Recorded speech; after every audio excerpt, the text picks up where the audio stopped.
Well, when I think of leadership, whether it's individual or business leadership, Beechwood Cemetery and the foundation come to mind constantly. They do so much in our community and try to help out as much as possible in our community. And they always come up with some really unique things to get the community involved. I'm joined by Nick McCarthy. He's the Director of Marketing and Communication and Community Outreach at Beechwood Cemetery and Beechwood Cemetery Foundation. Welcome back, Nick. Yeah, Great thank you for having me. I want to start off talking about that. As I said, when I think of leadership in this community, Beechwood does come to mind.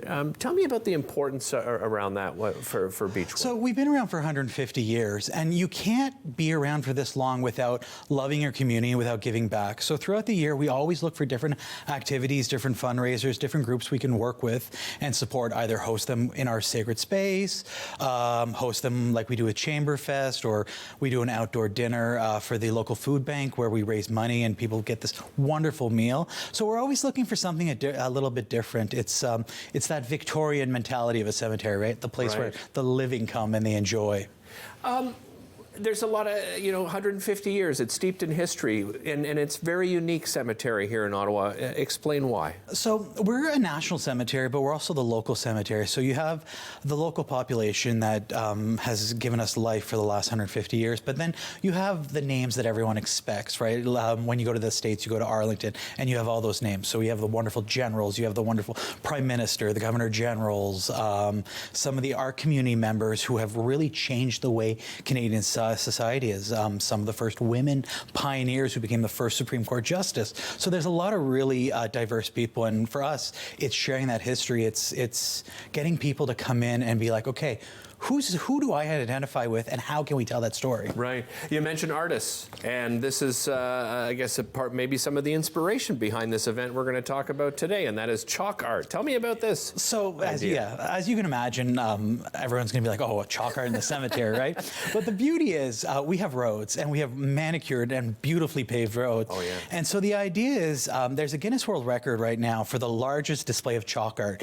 It was done in Germany, 944 total images. Okay. So as our part of our 150th, we were trying to figure out a way to get the community together, have some fun, have a day of art and a day of just really enjoying themselves. And so we figured, let's beat a Guinness World Record. If we can get it, we'll get it. And it's a great feather on our hat for our 150th.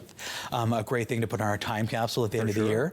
But the idea really came when I first started Beechwood. It's something that we've always wanted to do. We've always had people who come and paint, people come and take photography. So let's take that and ramp it up a little bit and have community groups come in and draw what community means to them.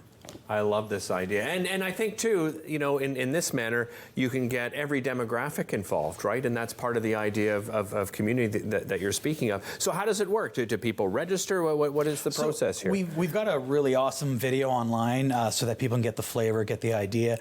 And then if you go to the Beechwood website, you'll see it. It's in our events calendar, really easy to sign up. We have time slots of about 3 hours. So we're doing from 8 in the morning to 6 at night because that's a good time frame. And we're encouraging people to sign up, groups of 2, groups of 3. You don't need to be an artist. You don't need to be talented. You just need to want to have some fun, connect with community. And Rogers have been really supportive of us as well. Kiss FM will be playing live streaming that day as well. Nice. So we're really happy with that. And then, of course, Sam LaPratte also is participating in what we're doing. So again, it's just this wonderful opportunity for people to come and pick a time slot and draw. And as adults, when do we get to draw? Yeah, exactly. I love this. Nick, I know you're a history buff, so I love picking your brain whenever you and I get together. What are some of the things that you've found out about Beechwood, those sort of hidden gems maybe that people weren't aware of? Because you mentioned prime ministers and famous artists and so forth, but maybe some of those things that we're not aware of. Well, there's so many different people, and I think as Canadians, we don't celebrate our history, right? So last year we unveiled a plaque for this woman called Kwao Chen Li. Kwao Chen Li was a Chinese Canadian activist who fought the government for the head tax and got the apology. She immigrated to Canada. Her husband couldn't. She raised her family, and eventually 15 years later they raised enough money to have her husband come over. She got the Prime Minister to apologize. She got the government to return money. So there's all these figures that are very community-based that different communities know that we don't necessarily know. Right. My favorite person, and this is right now we were working on an Irish project, is this gentleman called Frank Pratt. Okay.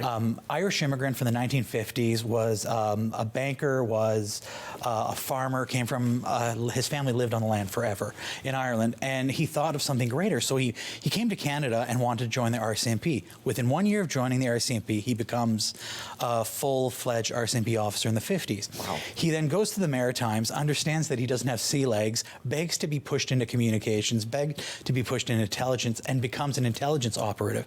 And he becomes essentially the father of Canadian intelligence. This is this man called Frank Pratt. And he figures out the best way to find out what a spy wants is to turn him against his own country. So that was his role. Wow. And throughout the history of Canadian spycraft, and this is all published now, thankfully, or else CSIS would be coming in. We'd all be in trouble in this room. Yeah.